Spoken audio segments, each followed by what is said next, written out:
मुझे आमंत्रित किया जाएगा। मैं विश्वास की बुनियाद के विषय में आप लोगों को प्रकाशन वचन से मैं डालूंगा। विश्वास की बुनियाद। हम सबों को हमारे विश्वास की बुनियाद मजबूत होनी चाहिए। हम सब विश्वास करते हैं, हालेलुया। और कोई ये नहीं चाहता कि मेरे विश्वास की बुनियाद कैसी हो, कमजोर हो। तो ये विश्वास की बुनियाद क्या है, उसके विषय में हम थोड़ा आगे सीखने जा रहे हैं। मत्ती 7वां अध्याय उसका 21 से लेकर 23 वचन तक हम पढ़ेंगे। मत्ती 7 उसका 21 से लेकर 23 तक। वो यो कहता है, जो मुझसे हे प्रभु कहता है, उनमें से हर एक स्वर्ग के राज्य में प्रवेश न करेगा, परंतु वही जो मेरे स्वर्गीय पिता की इच्छा पर चलता है। उस दिन बहुते मुझसे कहेंगे, हे प्रभु, क्या हमने तेरे नाम से भविष्यवाणियां नहीं की, और तेरे नाम से दुष्ट आत्माओं को नहीं निकाला, और तेरे नाम से बहुत अचंभे काम नहीं किए? तब मैं उनसे खुलकर कह दूंगा कि मैं तुमको कभी नहीं जानता। एक हुक्म करने वालों, मेरे पास से चले जाओ। ये एक वचन बहुत ही स्पष्ट रीति से बता रहा है। प्रभु कहता है कि जो मेरे पिता की इच्छा के अनुसार नहीं चलता, जो मेरे पिता की इच्छा के अनुसार नहीं चलता, वो कभी परमेश्वर के राज्य में प्रवेश नहीं कर पाएगा। Praise the Lord. क्या आप लोग सब लोग इस वचन को पढ़ रहे हैं? हम लोग इसके आगे हम लोग जाएंगे। हमारा बुनियादी वचन यही है, क्योंकि अंत के समय में लोग क्या कहेंगे? हे प्रभु, उनमें से हर एक स्वर्ग के राज्य में प्रवेश नहीं करेगा, परंतु वही जो मेरे स्वर्गीय पिता की इच्छा के अनुसार चलता है। परंतु वहां 3 खास बातें हैं। वहां लिखा है, हमने तेरे नाम से भविष्यवाणी की है, दुष्ट आत्माएं निकाले और आश्चर्य कर्म किए हैं, और फिर भी वहां प्रभु कहता है, मैं तुम्हें नहीं जानता।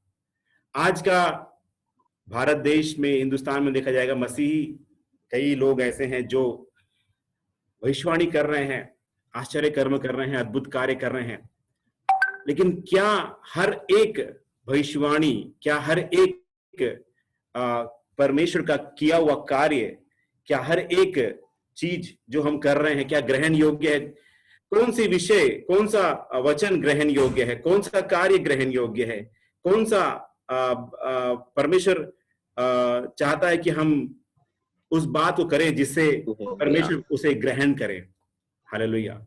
तो विश्वास की बुनियाद के बारे में हम सीखने जा रहे हैं। हमारा ऐसा विश्वास हो, हमारे विश्वास की बुनियाद ऐसी हो कि प्रभु उस विश्वास को ग्रहण करे। हमारी सेवा ऐसी हो जिसे परमेश्वर ग्रहण करे।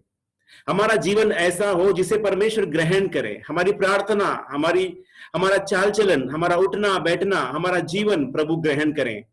हम जो कुछ भी करते हैं, अगर अंत में प्रभु कहे मैं इसे ग्रहण नहीं करता, तो उसका करना और परिश्रम करना हमारे लिए व्यर्थ है। इसलिए जो कुछ भी करें वो वचन के अनुसार करें, और दूसरी बात, पिता को वो प्रसन्न करने वाला हो।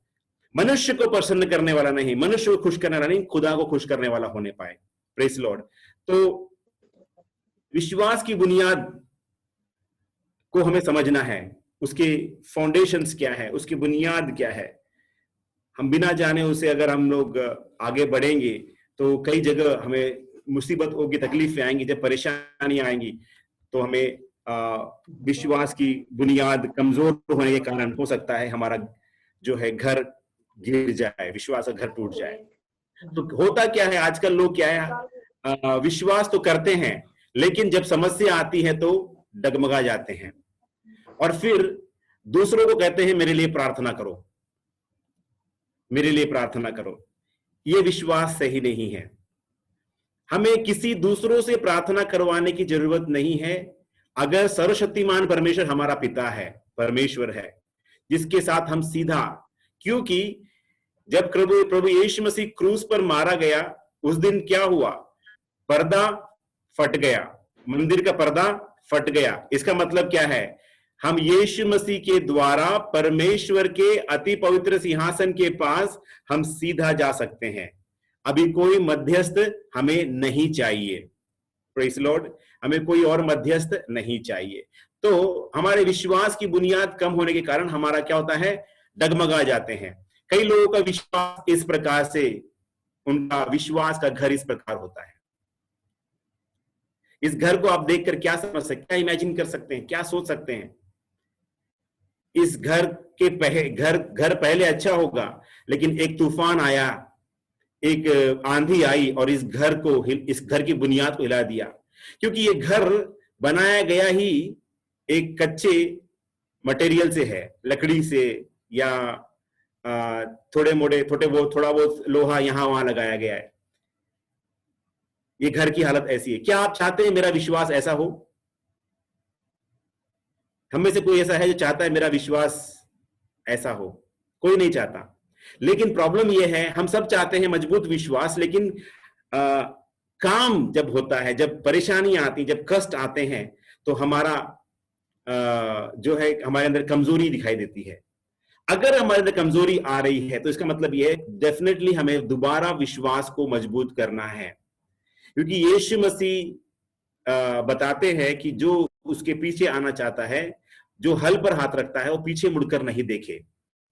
जो पीछे मुड़कर देखता है दोबारा, वो उस यीशु मसीह का चेला बनने के योग्य नहीं है। तो हमारा विषय है, वो है विश्वास की बुनियाद को मजबूत करना। विश्वास की बुनियाद को न केवल सिर्फ बताना या दिखाना, बल्कि उसे मजबूत भी करना है। विश्वास की बुनियाद कैसे मजबूत होती है और विश्वास की बुनियाद क्या है, उसके लिए यीशु मसीह ने लूका 6 उसका 46 से लेकर 49 तक, लूका 6 उसका 46 से लेकर 49 तक, आप में से कोई पढ़ दे उसे, ताकि हम लोग हमारा।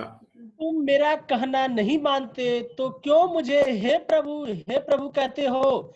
जो कोई मेरे पास आता है और मेरी बातें सुनकर उन्हें मानता है, मैं तुम्हें बताता हूँ कि वह किसके समान है। वह उस मनुष्य के समान है जिसने घर बनाते समय भूमि गहरी खोदकर चट्टान की नींव डाली, और जब बाढ़ आई तो धारा उस पर घर पर लगी, परंतु उसे हिला न सकी, क्योंकि वह पक्का बना था। परंतु जो सुनकर नहीं मानता, वह उस मनुष्य के समान है जिसने मिट्टी पर बिना नींव का घर बनाया। जब उस पर धारा लगी तो वह तुरंत गिर पड़ा, और वह गिरकर सत्यानाश हो गया। आमीन। Hallelujah, praise lord. प्रभु यीशु मसीह खुद अपने वचनों के द्वारा अपने प्रारंभिक सेवकाई में हमें विश्वास की बुनियाद के विषय में बता रहे हैं। और ये दोनों घर जो बताया गया, आप लोगों ने पहले ही पढ़ा होगा, ठीक है, मैं दोहराना नहीं चाहता, लेकिन मैं टेक्निकल बातों में जाऊंगा। यहां पर दो खास बातें हैं। प्रॉब्लम है फाउंडेशन के अंदर, बुनियाद के अंदर, फाउंडेशन के अंदर प्रॉब्लम। समस्या कहां पे है? फाउंडेशन के अंदर में है। अब एक भाई ने क्या किया है? भूमि गहरी खोदकर चट्टान में नींव डाली। भूमि गहरी खोदकर चट्टान में नींव डाली। इसका मतलब क्या है? उसको भूमि में गड्ढा खोदना पड़ा, उसको मेहनत करना पड़ा, मेहनत करके उसको बुनियाद पर पहुंचकर, चट्टान पर पहुंचकर उसको वहां से नींव डालना पड़ा। लेकिन दूसरे ने क्या किया? रेत पर बिना खोदे, बिना किसी मेहनत किए हुए, ठीक है ना, बिना नींव के घर बना दिया। कई लोग मसीह में हैं जो आते हैं, प्रभु में आते हैं, जैसे चंगाई मिल गया प्रभु में आ गए, कुछ आशीष मिल गया प्रभु में आए, यीशु मसीह को ग्रहण किया, बपतिस्मा ले लिया। उस भाई को ये बात याद रखना है कि उसने अब तक अपना बुनियाद को मजबूत नहीं किया है। वो आ तो गया है मसीह में, लेकिन खुद को, उसको स्वयं को, अपनी बुनियाद को, अपने जो फाउंडेशन को खुद को मेहनत करके, परिश्रम के साथ उसको तैयार करना पड़ेगा। हालेलुया। उसे हम देखेंगे किस बात के ऊपर हम लोग बोल रहे हैं, क्या बोल रहे हैं, आपको मालूम चलेगा। तो हमारी बुनियाद क्या है? एकमात्र जीवित और सच्चा परमेश्वर हमारी बुनियाद है, ठीक है। मैं 3 बुनियाद को बताऊंगा खास, ठीक है, खासकर 4 बुनियाद है। पहला पिता, दूसरा पुत्र, पवित्र आत्मा और वचन। ये चारों मिलकर हमारे विश्वास की बुनियाद को मजबूत करते हैं। एकमात्र जीवित परमेश्वर, दूसरा जो हम देख रहे हैं त्रिएक परमेश्वर, जिसमें पिता और पुत्र और पवित्र आत्मा, ठीक है, पिता, पुत्र और पवित्र आत्मा, त्रिएक परमेश्वर। आगे विषय आएगा तो हम लोग सिखाएंगे, समय मिलेगा हम सीखेंगे त्रिएक परमेश्वर क्या है। बहुत सारे मसीही लोगों को त्रिएक परमेश्वर के बारे में पता ही नहीं है। गलत उदाहरण देकर के हम लोग किसी को एक्सप्लेन करते हैं त्रिएक परमेश्वर के बारे में। इसीलिए तो कई मुस्लिम भाई लोग हमको पकड़ के इस विषय में हम पे सवाल करते हैं, हम जवाब नहीं दे पाते हैं, क्योंकि विश्वास की बुनियाद ही कमजोर है, फाउंडेशन कमजोर है, मेहनत कम किया है। हम लोग पैसे कमाने में मेहनत करते हैं, परिवार चलाने में मेहनत करते हैं, लेकिन वचन सीखने में बहुत कम। इसीलिए आप और मैं चाहिए कि आज हमें परमेश्वर के सन्मुख में बैठकर एक एक बुनियादी बातों को मजबूत करें। त्रिएक परमेश्वर कौन है? हमारा परमेश्वर तीन परमेश्वर नहीं है, हमारे तीन खुदा नहीं है, हमारा एक ही खुदा है, हमारा एक ही परमेश्वर है। लेकिन एक परमेश्वर तीन उत्तरदायित्व को पूरा करता है। एक परमेश्वर तीन उत्तरदायित्व पूरा करता है। पहला उत्तरदायित्व क्या है? योजना। Praise the Lord. अनंत काल की योजना। परमेश्वर पिता ने योजना बनाई। क्या बनाई? परमेश्वर ने क्या बनाया? योजना बनाई। Planning. God has plan the entire Mankind. परमेश्वर ने मनुष्य जाति के लिए सब कुछ परमेश्वर ने प्लान किया। दूसरा, बेटे ने उस योजना को कलवरी क्रूस पर पूरा किया, यानी उस योजना के द्वारा हमें खरीद लिया, उसने कीमत चुकाई। पिता ने योजना किया, बेटे ने कीमत चुकाई, और पवित्र आत्मा ने हमारे साथ मिलकर उस योजना की हमारे जीवन में सुरक्षा की। ये तीनों कार्य, त्रिएक परमेश्वर को समझना है तो तीनों काम को समझना पड़ेगा, तब जाकर हमें मालूम चलेगा। आप लोगों को इलेक्ट्रिक वायर मालूम होगा। इलेक्ट्रिक वायर होता है, उसमें नेगेटिव होता है, नेगेटिव वायर होती है, उसमें एक पॉजिटिव वायर होती है, और उसमें एक न्यूट्रल वायर होती है। तीनों मिलकर जो है इलेक्ट्रिक सप्लाई होता है। जब तीनों एक वायर में हो जाता है तो एक वायर का काम करती है। Praise the Lord. उसी प्रकार ये तीनों मिलकर एक परमेश्वर है, लेकिन तीनों का काम अलग अलग है, लेकिन फिर भी ये तीनों एक है। यही हमारे परमेश्वर की महानता है। तो बुनियाद का विषय हमें सीखते समय, हमारा परमेश्वर कौन है, हमारा परमेश्वर कैसा है, उसका चरित्र कैसा है, स्वरूप कैसा है, उसका कार्य करने का तरीका कैसा है, उसकी मनसा कैसी है, उसकी योजना कैसी है, उसकी इच्छा क्या है, ये सब बातों को हमें समझना बहुत जरूरी है। Praise the Lord. हालेलुया। तो हमारा जो बुनियाद का जो पिलर है या जो स्तंभ है वो मजबूत होना है। बुनियाद मजबूत होना है, उसका स्तंभ मजबूत होना है, तभी उसके ऊपर परमेश्वर अपनी सेवा को खड़ी करेगा। अगर आपके द्वारा परमेश्वर अपनी सेवा को पूरी करना है तो आपको मालूम होना है कि परमेश्वर की इच्छा क्या है, परमेश्वर क्या चाहता है आपसे, हमें क्यों बुलाया है परमेश्वर ने। जाति जातियों से परमेश्वर ने हम सबको बुलाकर लेकर आया है। क्यों परमेश्वर ने लेकर आया है, उसकी योजना क्या है मेरे जीवन में। जब तक आप उस परमेश्वर को नहीं जानेंगे तब तक आप उस योजना को समझ नहीं पाएंगे।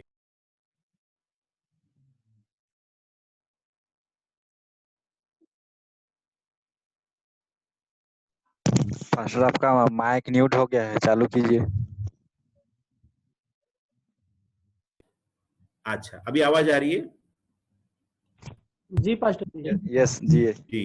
तो हम सब लोग वचन सुनते हैं, अपनी नोट्स भी लिखते हैं, लेकिन कई बार समस्या आ जाती है तो हम फिर दौड़कर प्रभु के दास के पास जाते हैं प्रार्थना करवाने के लिए, हम ताकि हमारे जीवन से वो समस्या हट जाए।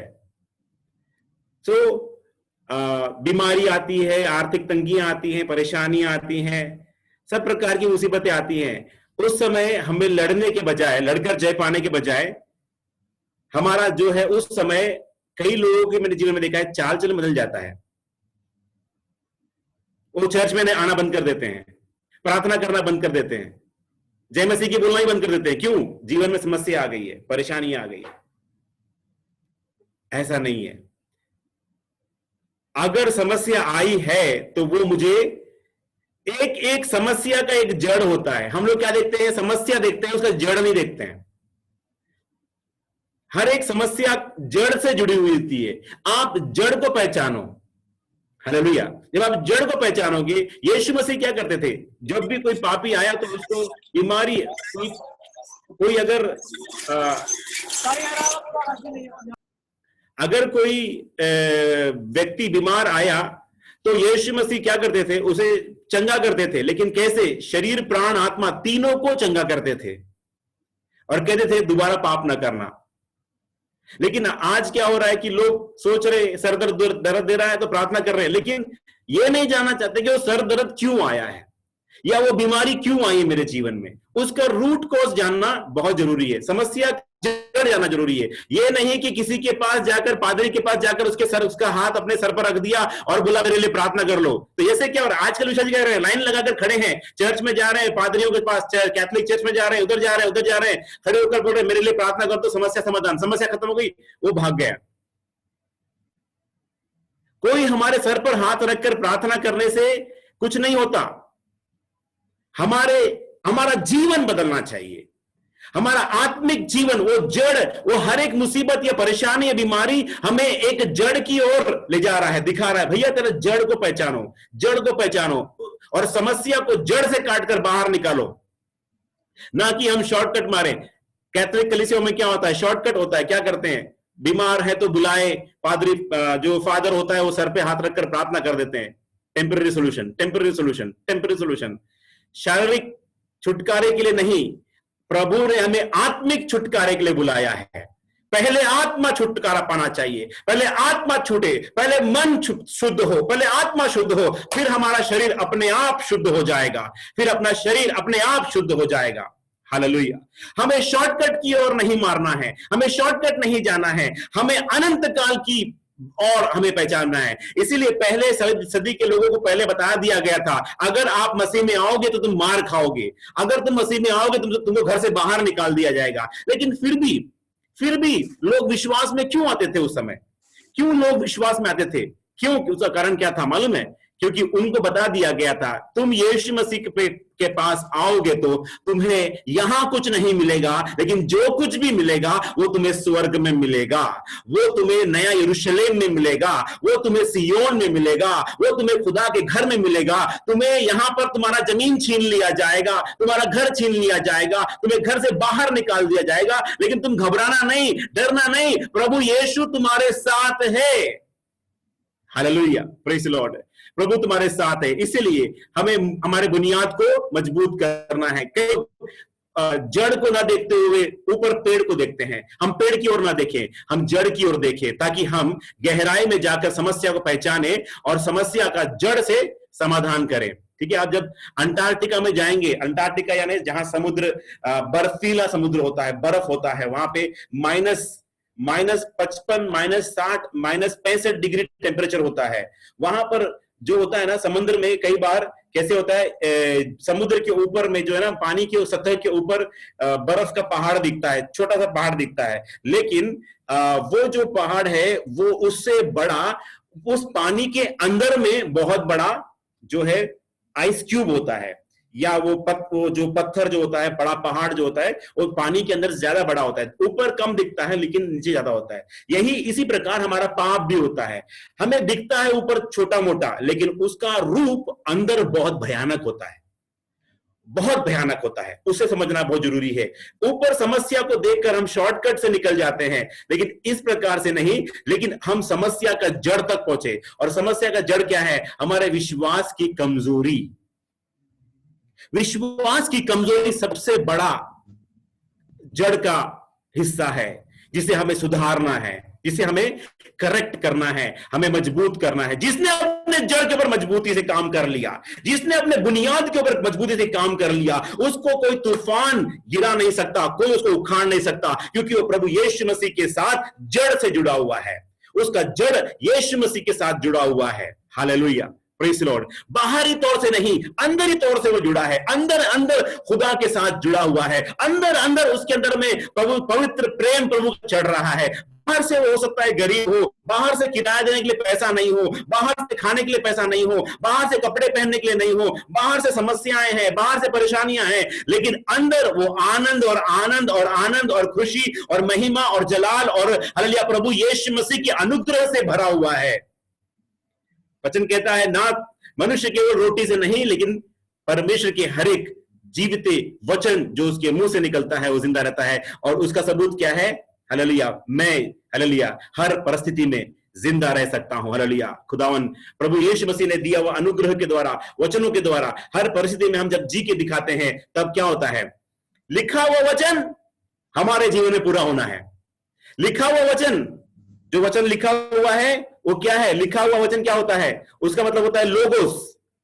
इब्रानी ग्रीक भाषा, यूनानी भाषा में लिखा हुआ वचन को लोगोस कहते हैं। और जब वो लिखा हुआ वचन हमारे जीवन में पूरा हो जाता है तो उसे रीमा कहते हैं।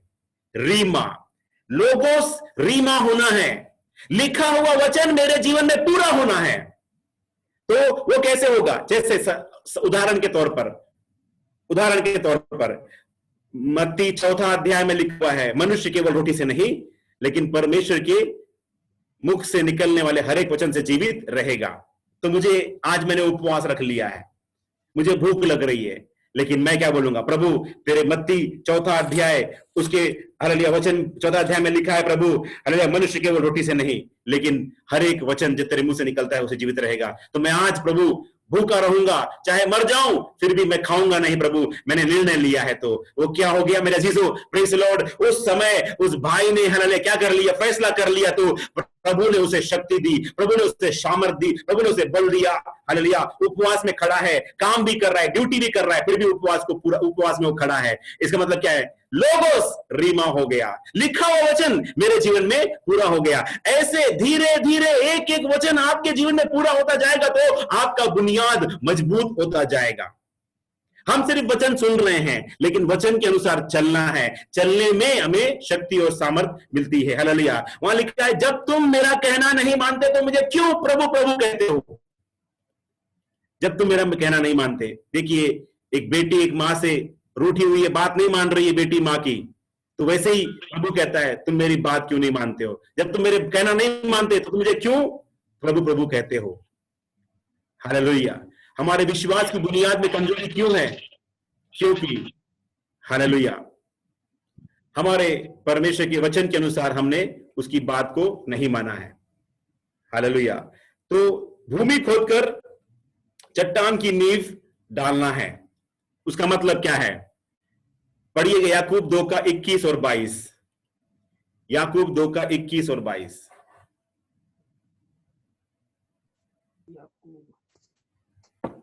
जब हमारे पिता अब्राहम ने अपने पुत्र इसहाक को वेदी पर चढ़ाया तो क्या वह कर्मों से धार्मिकता न ठहरा था? अतः तूने देख लिया कि विश्वास ने उसके कर्मों के साथ मिलकर प्रभाव डाला और कर्मों से विश्वास सिद्ध हुआ।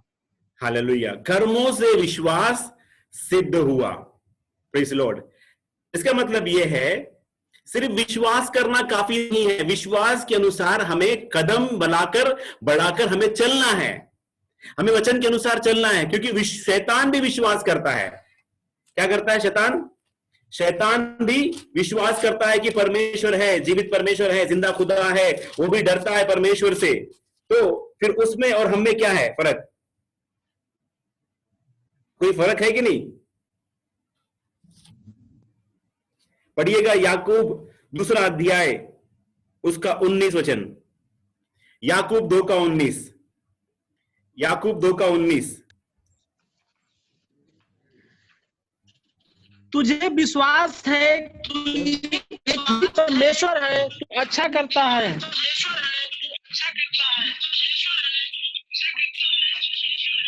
दुष्टात्मा भी विश्वास रखते हैं और थरथराते हैं। हालेलुया।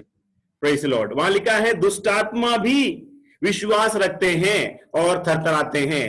तो कोई विश्वास किया और बपतिस्मा लिया, अगर ये कंडीशन है, सिर्फ विश्वास करना और बपतिस्मा लेना, अगर ये कंडीशन है तो सबसे पहले बपतिस्मा किसको मिलना चाहिए?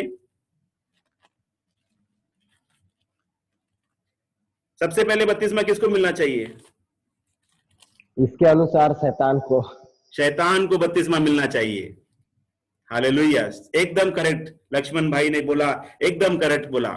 कई लोग क्या बोलते हैं? रोमियो 10वां अध्याय उसमें आइए, उसका 9 और 10 में इस प्रकार लिखा है। रोमियो 10वां अध्याय उसका 9 और 10 कि यदि तू अपने मुंह से यीशु को प्रभु जानकर अंगीकार करे और अपने मन से विश्वास करे कि परमेश्वर ने उसे मरे हुए से जिलाया तो तू निश्चय उद्धार पाएगा। क्योंकि धार्मिकता के लिए मन से विश्वास किया जाता है और उद्धार के लिए मुंह से अंगीकार किया जाता है। तो लोग क्या कहते हैं, सिर्फ मुंह से बोल दीजिए, मुंह से बोल दीजिए यीशु मसीह की जय, यीशु मसीह की जय, हाँ बपतिस्मा ले लो। ये सही नहीं है मेरे भाई, ये सही नहीं है। विश्वास का कदम हमें बढ़ाना है। अब्राहम ने अपने बेटे इसहाक को कुर्बानी पे वेदी पर बलिदान करके चढ़ाया। रोमियो की पत्री में आइए 12 अध्याय, रोमियो 12 अध्याय उसका 1 और 2 कहता है, इसलिए हे भाइयों मैं तुमसे परमेश्वर की दया स्मरण दिलाकर विनती करता हूं कि अपने शरीर को जीवित, पवित्र और परमेश्वर को भावता हुआ बलिदान करके चढ़ाओ, यही तुम्हारी सच्ची आत्मिक सेवा है। इस संसार के सदृश्य ना बनो, तुम्हारे मन के नए हो जाने से तुम्हारा चाल चलन बदलता जाए, जिससे तुम परमेश्वर की सिद्ध, भली और भावती इच्छा को अनुभव से मालूम करते रहो। हालेलुया। मसीही लोगों को कुर्बानी चढ़ाना है प्रतिदिन, हमारी कुर्बानी चढ़ाना है। किसकी कुर्बानी चढ़ाना है? हमारे अहंकार की, हमारे घमंड की, हमारे क्रोध की, हमारे मैं। कई लोगों के अंदर में मैं है, घमंड है, मैं तो हूं, मैं जो हूं सो हूं, मैं जो कर सकता हूं मैं ही कर सकता हूं और कोई नहीं कर सकता। ये लूसीफर की आत्मा है, ये शैतान की आत्मा है, इसे हमें मारना है। इसके विषय में हम लोग आगे अच्छा क्लास है हमारे, उसको सीखेंगे कि हमारे मैं को कैसे मारता है। सबसे बड़ा दुश्मन कौन है? मैं है।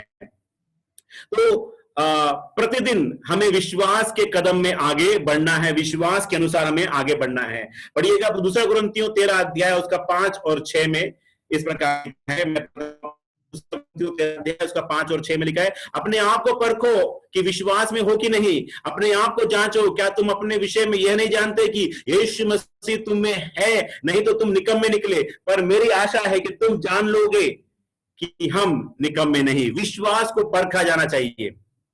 हालेलुया। विश्वास, पहले विश्वास में सिद्ध होना है और विश्वास को परखा जाना चाहिए। आपका विश्वास, हर किसी का विश्वास है ना, हर कोई यीशु मसीह पे विश्वास करता है, लेकिन पहला पत्रस पहला अध्याय जब आप आएंगे तब पहला पत्रस पहला अध्याय उसका 7 वचन हमें चैलेंज करता है। ये चैलेंज वचन है, ये हमें चुनौती दे रहा है। पहला पत्रस पहला अध्याय उसका 7 वचन क्या कहता है? और यह इसलिए है कि तुम्हारा परखा हुआ विश्वास जो आग से ताए हुए नाशवान सोने से भी कहीं अधिक बहुमूल्य है, यीशु मसीह के प्रकट होने पर प्रशंसा और महिमा और आदर का कारण ठहरे। विश्वास परखा जाना चाहिए। विश्वास होना काफी नहीं है, विश्वासी होना काफी नहीं है। एक विश्वासी को चेला बनना है तो उसका विश्वास परखा जाना चाहिए। हर विश्वासी का विश्वास परखा जाना चाहिए। आप जब कोई गोल्ड लेने के लिए आपने देखा होगा, सोने के बारे में, गोल्ड को परखा जाता है, उसका कैरेट होता है 21 कैरेट, 22 कैरेट, 23 कैरेट, 24 कैरेट, उसकी शुद्धता के अनुसार उसका परखा जाता है। वैसे ही आप और हमारा भी जीवन, परमेश्वर उस दुख की भट्टी में, तंग और मुसीबतें और परेशानी और तूफान के बीच में हमारे विश्वास को परमेश्वर परखता है, और परख में हमें शुद्ध और पवित्र और सिद्ध होकर बाहर निकलना है। Praise the Lord, hallelujah. तो यीशु मसीह हमारे विश्वास को परखता है, परमेश्वर हमारे विश्वास को परखता है। हालेलुया। तो हमारा विश्वास कैसा होना चाहिए? परखा हुआ विश्वास होना चाहिए। हालेलुया। देखिए ये आदमी को, ये भाई क्या कर रहा है?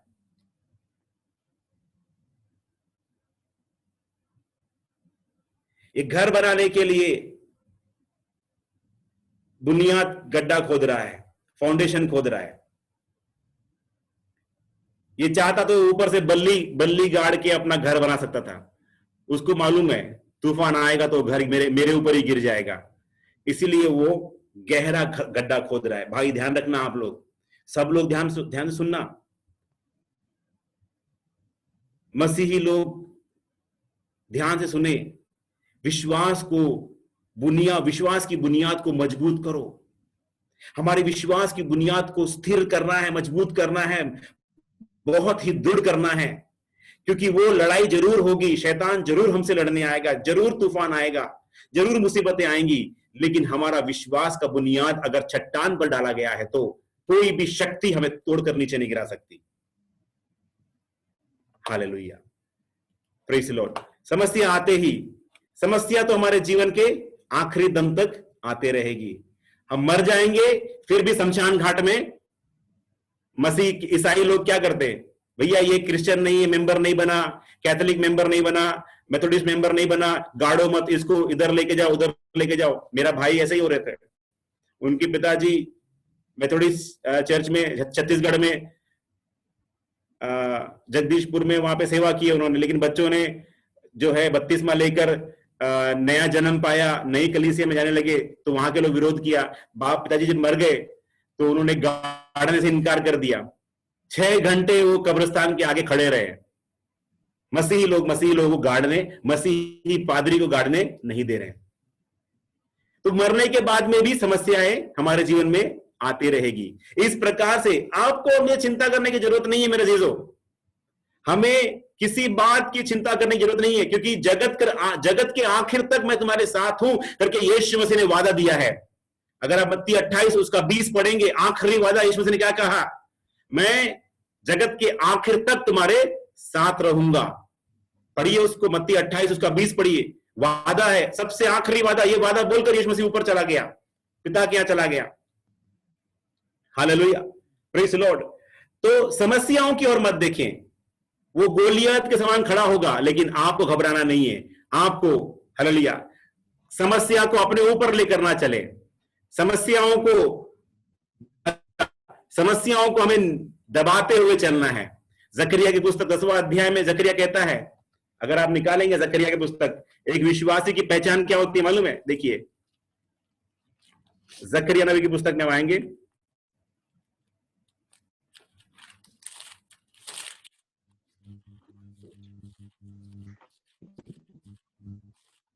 दसवां अध्याय उसका 11 वचन, 10वां अध्याय उसका 11 वचन में लिखा है, वह उस कष्टदायी समुद्र में से होकर उसकी लहरें दबाता हुआ जाएगा। कष्टदायी समुद्र में से होकर उसकी लहरों को दबाता हुआ जाएगा। पुराने नियम में पेज नंबर 1104, 1104, वह उस कष्टदायी समुद्र में से होकर उसकी लहरों को दबाता हुआ जाएगा। यह विश्वासी की पहचान है। कष्टदायी लहरों को दबाते हुए आगे जाना है, प्रार्थना के साथ, विश्वास के साथ, अनुग्रह के साथ आपको लहरों को दबाते हुए आगे जाना है। Praise the Lord. ये नहीं समझना है कि हम सारा सामान उठाकर, यीशु मसीह कूली है, कूली को दे दिया, अब यीशु मसीह अपना सामान लेकर जाएगा। नहीं भाई, यीशु मसीह से अनुग्रह मांगना है, शक्ति और सामर्थ मांगना है कि समस्याओं को प्रभु मैं उठाकर चल सकूं। 2 गुना नहीं 10 गुना समस्या क्यों ना आ जाए, मैं उसका सामना करने के तैयार हूं। पहले कमजोर था, अब मैं कमजोर नहीं हूं, क्योंकि जो मेरे अंदर अभी है वो दुनिया से कई गुना बड़ा है जो मेरे अंदर अभी पाया जाता है। वो है सर्वशक्तिमान प्रभु यीशु मसीह का पवित्र वचन, जिसके द्वारा मैंने अविनाशी बीज से मेरा नया जन्म पाया है। हालेलुया। कई लोग सोचते हैं हम चर्च में आएंगे, प्रार्थना करेंगे, हमारा सारा बीमारी, सारी परेशानी यीशु पे डाल देंगे और हम आराम से रहेंगे। नहीं मेरे अजीजों, हालेलुया, यीशु मसीह आपको और हमें वो सामर्थ और शक्ति देता है कि हमें उस हालेलुया विश्वास के साथ लड़कर आगे बढ़ना है। यही परेशानी है, यही समस्या है। अधिकांश लोगों की बुनियाद कमजोर होने की वजह से वो घर ध्वस्त हो गया है। वो ये सोचते हैं मेरा काम बन जाएगा, वो सोचते हैं प्रॉब्लम सॉल्व हो जाएगा, वो सोचते हैं सब अच्छा हो जाएगा, सब बेहतर हो जाएगा। उनको सब अच्छा चाहिए, हमेशा बढ़ते रहना है। घट गया तो फिर सवाल करेंगे भैया क्यों, यीशु मसीह ने ऐसा क्यों किया, है ना?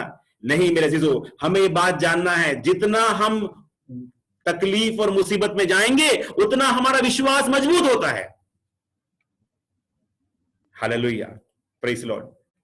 हमें इस प्रकार से नहीं रहना, मुझे इस प्रकार से नहीं रहना, इस प्रकार से नहीं रहना, तो कैसे रहना है? मुझे इस प्रकार, सबसे पहले मुझे मेरी बुनियाद को मजबूत करना है, मेरे फाउंडेशन को मजबूत करना है, मेरी नींव को स्थिर करना है, उसका अलाइनमेंट सही करना है, मेरे जीवन को सही करना है, विश्वास में सही आना है, वचन में सही आना है, प्रार्थना जीवन सही होना है, मेरी बोलचाल सही होना है, मेरा उठना बैठना, मेरा चाल चलन सही होना है। सब जगह से मुझे पहले करेक्ट होना है। मैं गलत हूं, मुझे वो समझना है, उसके अनुसार बुनियाद में काम करना है।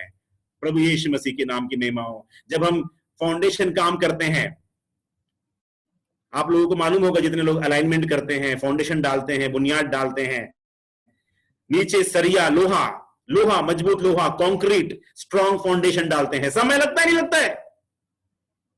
समय लगता है ना? हालेलुया। फाउंडेशन बनने में सबसे ज्यादा खर्चा लगता है। जो बुद्धिमान मिस्त्री होता है, जो बुद्धिमान सिविल कंस्ट्रक्टर होता है, वो क्या करता है? भैया फाउंडेशन को मजबूत करो, फाउंडेशन मजबूत करो। लेकिन लोग क्या बोलते हैं? नहीं पास्टर, नहीं भैया, हमको पेंटिंग अच्छा लगाना है, हमको ऊपर से डिजाइन अच्छा लगाना है, हमको घर को इस तरह से बनाना है, वैसा बनाना है, ऐसा करना है, ऊपर डिजाइन लगाना है, अच्छी पेंट मारना है, अच्छा ये लगा। वो बोलते भैया जब बुनियाद मजबूत नहीं रहेगी तो तेरा घर ही कहां रहेगा? तूफान आएंगी, बिहार में, यूपी में कितना तूफान आया, कितनी बारिश आई, कितनी बाढ़ आई, सबका घर ढह गया। लेकिन मैं विश्वास करता हूं जिसने अपने घर को, बुनियाद को मजबूत बनाकर खड़ा किया, उसका घर कभी नहीं टूटा। हालेलुया। चट्टान पर नींव डालनी है। समस्या आई, मुसीबतें आई, परेशानी आएंगी तो कभी भी मेरा कोई बाल बाका नहीं होगा, क्योंकि मैंने मेहनत के साथ, हमारे अरब में जो होता है, यहाँ पे दुबई में, अबुधाबी में बहुत धूप पड़ती है, बहुत धूल उड़ता है, बहुत परेशानी होती है, लेकिन फिर भी इतना तूफान उड़ता है, धूल उड़ती है, फिर भी क्या करते हैं? फाउंडेशन मजबूत डालते हैं, सीमेंट का फाउंडेशन, कंक्रीट फाउंडेशन बहुत मजबूत डालते हैं। हमारे जो, अगर आप कभी आएंगे अबुधाबी में या दुबई में, कभी देखेंगे तो आपको मालूम है एक बड़ी बिल्डिंग है यहाँ पे, दुनिया की सबसे बड़ी बिल्डिंग है, दुबई में सबसे बड़ी बिल्डिंग है, उसका नाम है बुर्ज खलीफा। ठीक है, ये बिल्डिंग इतनी ऊंची है, समुद्र के किनारे है, समुद्र के किनारे तेज हवा, और पीछे से सऊदी अरब का सबसे बड़ा रेगिस्तान, यानी दोनों तरफ से हवाएं जो है इस बिल्डिंग को दबाती हैं, बिल्डिंग की दबाती हैं। अभी दुनिया का सबसे बड़ा बिल्डिंग ये है, अभी दूसरा बिल्डिंग और एक बनना शुरू हो गया है, दुबई में बनना शुरू हो गया है। तो ये लोग ने क्या किया? इन्होंने इसके बिल्डिंग के फाउंडेशन को मजबूत किया। दुनिया का सबसे ऊंचा बिल्डिंग बनने के लिए उन्होंने सबसे गहराई में गए। हालेलुया। समझ रहे मेरी बात को आप लोग?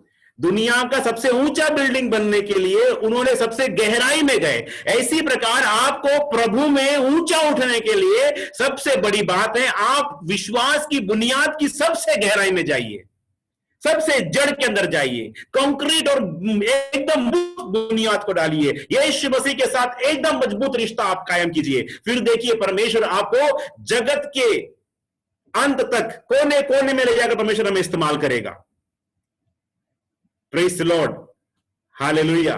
परमेश्वर प्रभु यीशु मसीह की जय, हालेलुया। तो आपका और मेरा कार्य क्या है? जांचिए, परखिए। हालेलुया। मैं परमेश्वर का मंदिर हूं, तुम्हें सिर्फ गीत गाने में मत बैठिएगा। आजकल क्या हो रहा है? हाँ, बाइबल स्टडी तो दूर की बात है, 5, 6, 7, 8 गीत गाए जा रहे हैं, फिर 15 मिनट का वचन हो रहा है, फिर भविष्यवाणियां हो रही है, फिर गीत गाए जा रहे हैं, फिर क्या हो रहा है? हाँ, चंगाई मिल गया, लाइन लगाया, फिर वो एक बहन आ रही है सामने, बोल रही है मैं मीटिंग के पहले आई थी तो मेरा कमर दुख रहा था, तो पास्टर जी ने प्रार्थना किया, मेरा कमर दर्द ठीक हो गया। सब लोग चिल्ला रहे हैं, कूद रहे हैं, अरे वाह यीशु ने चंगा कर दिया, ठीक हो गया। ऐसे ही घंटे घंटे, 4 घंटे, 5 घंटे चल रहे हैं, लेकिन वचन कुछ नहीं हुआ है। इसी प्रकार बिल्डिंग गिर जाता है मेरे भाई। यही कारण है एक दिन ये बनाया हुआ बिल्डिंग, जब कोई डंडा लेकर आता है सामने में, तुम मसीह में क्यों आए, तब जवाब देने में मुंह नहीं खुलता है, भाग जाते हैं ये लोग। यही लोग भागते हैं। लेकिन मैं बताता हूं, जिसका बुनियाद मजबूत खड़ा रहेगा ना, वो बोले भाई मेरा लठ मारकर मेरा सर 2 टुकड़ा कर दे, लेकिन मैं यहां से भागूंगा नहीं, मैं यहां से भागूंगा नहीं। तेरी आंख से आंख मिलाकर तुझे मैं वचन शेयर करूंगा, तेरी आंख से आंख मिलाकर मैं यीशु मसीह के बारे में तुझे बताऊंगा। क्यों? क्योंकि मेरी बुनियाद यीशु मसीह है, चंगाई नहीं है, आशीष नहीं है, बरकत नहीं है, क्योंकि मैंने देखा है मेरे यीशु को भी उन्होंने पकड़कर मारा है। तो सौभाग्य है मेरा कि मैं यीशु मसीह के समान अगर मार खाऊं तो, सौभाग्य है मेरा कि मैं वचन के लिए अगर किसी ने मुझे मारा तो, हालेलुया। सौभाग्य है कि मैं पुलिस पे पकड़ के मुझे अरेस्ट करके जेल में डाल दे, सौभाग्य है मेरे लिए, सौभाग्य है। प्रभु के नाम की महिमा हो, परमेश्वर के नाम की महिमा हो, हालेलुया। निंदा, बदनामी, लज्जा हमारे लिए श्रृंगार है, हमारा श्रृंगार है, हमारा श्रृंगार है। ये निंदा, बदनामी,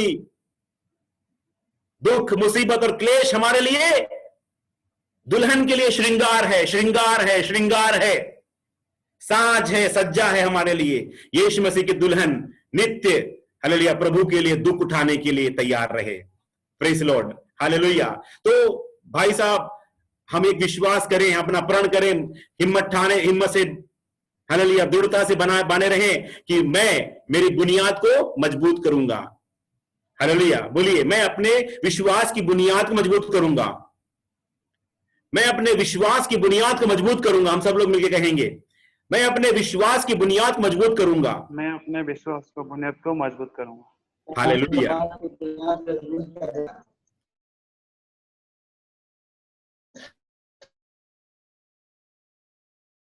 समय नहीं मिलता है, ये शैतान का काम है। हम सुबह 4 बजे उठे, यहाँ मुस्लिम दुनिया, मुस्लिम वर्ल्ड है, सुबह 4 बजे अजान होती है, सब लोग उठकर नमाज पढ़ने जाते हैं, सब लोग उठकर नमाज पढ़ने जाते हैं, लेकिन हमारे मसीही भाई लोग कंबल ओढ़कर सो रहे हैं। दुख की बात है, दुख की बात है, क्योंकि मेरे अजीजों समय नहीं मिलता है सुबह उठ के प्रार्थना करें, तो क्या होगा? हमारी विश्वास की बुनियाद मजबूत होगी। वचन पढ़े, प्रार्थना में बैठे। Praise Lord, hallelujah. मेरा समय खत्म हो रहा है, इसलिए मैं जाना चाहूंगा। परमेश्वर का जीवित वचन हमारे लिए बुनियाद है, बुनियाद है, पास्टर के आगे नहीं। हालेलुया। पास्टर की वर्शिप ना करें, पास्टर के सामने ना झुकें। देखिए, ध्यान से सुनना, 3 बातें बताता हूं मैं, 3 बातें, तेल, पानी और पास्टर। 3 से बच के रहना आप, तेल, पानी और पास्टर। सही पास्टर होना चाहिए, सही दास होना चाहिए। आजकल गड़बड़ करने वाले दास बहुत निकले हैं, सेवा को बिजनेस बनाया हुआ दास लोग बहुत निकले हैं। ये काम न करें, क्योंकि मैंने पहले वचन पढ़ा है, क्या बोला? हे प्रभु करने वाले हर एक लोग परमेश्वर के राज्य में प्रवेश नहीं कर पाएंगे, नहीं करेंगे वो मेरे राज्य में प्रवेश। यीशु मसीह बोलेगा, आई डोंट नो, मैं तुझे नहीं जानता, जाओ तुम नरक में। क्या हो जाएगा उसका? हालेलुया। पास्टर के आगे नहीं, खुदा के आगे हमें झुकना है। आज नाइजीरिया में, साउथ अफ्रीका में बहुत बड़े बड़े कांड हो रहे हैं, बहुत बड़े बड़े गंदे गंदे काम हो रहे हैं, जिसको देख भी नहीं सकते, ऐसे गंदे गंदे काम हो रहे हैं। सेवा में लूट मार चल रही है, सेवा में पास्टर लोग, भविष्यवक्ता लोग निकल गए हैं। मुझे कितना लोग कांटेक्ट करते हैं, मैं आना चाहता हूं। भैया क्यों आना चाहते हैं? दुबई आना चाहते हैं, क्यों? पैसा कमाने के लिए। तो मसीही सेवा पैसा कमाने का धंधा नहीं है। धंधा करना है तो कोई जॉब कोई ढूंढ लीजिए, बिजनेस, कोई किराना दुकान खोल लीजिए, कोई साइकिल दुकान खोल लीजिए। क्यों मसीह में आए? मसीही रास्ता का रास्ता है, कांटों का रास्ता है, क्रूस पर चलना है, तंग रास्ते में चलना है। जो मिला सो मिला। हालेलुया, परमेश्वर के नाम की महिमा हो। प्रभु का वचन क्या कहता है? हालेलुया, उसमें हम ध्यान दें, उसके अनुसार चले, वचन के अनुसार चले, और वचन जहां हमें ले आता है उसके अनुसार हम चलते जाएं। चाहे कितनी मुसीबत क्यों ना आए, तूफान क्यों ना आए, हमारा जहाज कभी नहीं डूबेगा। हमारा जहाज स्थिर चलता रहेगा, अंत तक स्थिर चलता रहेगा, क्योंकि उसका चलाने वाला प्रभु यीशु मसीह है। Hallelujah, praise the Lord. तो कई प्रकार के झूठे भविष्यवक्ता भी आए हुए हैं, झूठे प्रेरित हैं, झूठे भविष्यवक्ता हैं, झूठे लोग हैं, कलाम आपको गलत गलत बताएंगे। लेकिन अगर आपका जीवन में सही बुनियाद बनाया हुआ है, सही विश्वास में अगर आप बने हो, तो कोई भी आपको नहीं गिरा सकता। पढ़िएगा 1 यूहन्ना 2 अध्याय उसका 24 से लेकर 27 तक। संतोष भाई पढ़ दीजिएगा। 1 यूहन्ना 2 अध्याय उसका 24 से लेकर 27 तक। 1 यूहन्ना 2 अध्याय 24 से लेकर 27 तक। है, जो कुछ तुमने आरंभ से सुना है वही तुम में बना रहे। जो तुमने आरंभ से सुना है, यदि वह तुम में बना रहे तो तुम भी पुत्र में और पिता में बने रहोगे, और जिसकी उसने हमसे प्रतिज्ञा की वह अनंत जीवन है। आमीन। Praise the Lord. 26-27 पढ़िए। मैंने ये बातें तुम्हें उनके विषय है जो तुम्हें भरमाते हैं, परंतु तुम्हारा वह अभिषेक जो उसकी ओर से किया गया तुम में बना रहता है, और तुम्हें इसका प्रयोजन नहीं कि कोई तुम्हें सिखाए, वरन जैसे वह अभिषेक जो उसकी ओर से किया गया तुम्हें वह सब बातें सिखाता है, और यह सच्चा है और झूठा नहीं। और जैसा उसने तुम्हें सिखाया है वैसे ही तुम उसमें बने रहते हो। आमीन। Praise the Lord. तो यहाँ पे यूहन्ना क्या कह रहा है, ध्यान से सुनिएगा। सही शिक्षा हमारे ऊपर अभिषेक को ठहराती है। पवित्र आत्मा का अभिषेक किसको होता है? जो सही शिक्षा प्राप्त करता है, जो प्रेरितों की शिक्षा प्राप्त करता है, जो सही बुनियाद जिसकी होती है। देखिए, बुनियाद सही नहीं है लेकिन उसके ऊपर पवित्र आत्मा का अभिषेक उतर रहा है, तो वो कौन सा अभिषेक है?